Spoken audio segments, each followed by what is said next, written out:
Hello everyone, কেমন আছো তোমরা সবাই? আশা করি সবাই ভালো আছো। আমিও ভালো আছি। তো আমি এখন রাতের খাবার বানাচ্ছি, কেননা আজকে ছিল সানডে।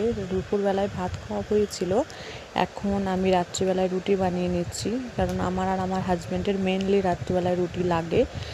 আর রুটি না খেলে আমাদের রাতটা ভালোভাবে কাটে না। তো আমরা রুটিতে খুবই অভ্যস্ত দুজন। তো এখন আমার হাজব্যান্ড রুটি খাবে বলে বসে রয়েছে, তাই আমি তাড়াতাড়ি করে রুটিগুলো সেঁকে দিচ্ছি। অনেক হয়তো বলবে যে একটার উপরে আরেকটা রুটি দিয়ে কেন সেঁকছো? আমাদের গ্রামে এইভাবেই রুটি সেঁকা হয়। আমিও সেঁকি, কিছু কিছু টাইমে আমি কাপড় ব্যবহার করি রুটি সেঁকার জন্য, কিন্তু বেশিরভাগটাই রুটির উপরে রুটি দিয়েই সেঁকি। তো এটার জন্য কেউ আবার খারাপ কমেন্ট করো না। তো আমার এখানে রুটি বানানো চলছে। এই যে আমি তোমাদেরকে দেখিয়ে দিলাম আমি কোন জায়গাটায় দাঁড়িয়ে রুটি বানাচ্ছি। আমার ছোট্ট একটা কিচেন।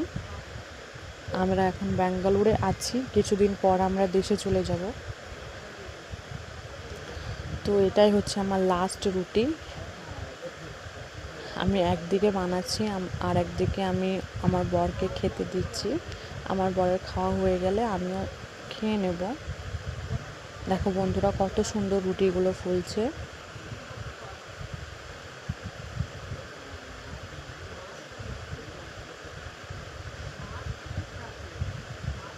এই যে আমার রুটি বানানো কমপ্লিট, আমার বরেরও খাওয়া হয়ে গেছে, এখন আমি খেতে বসবো। তো চলো, টাটা বাই বাই সবাইকে, গুড নাইট, সবার রাত্রি শুভ হোক।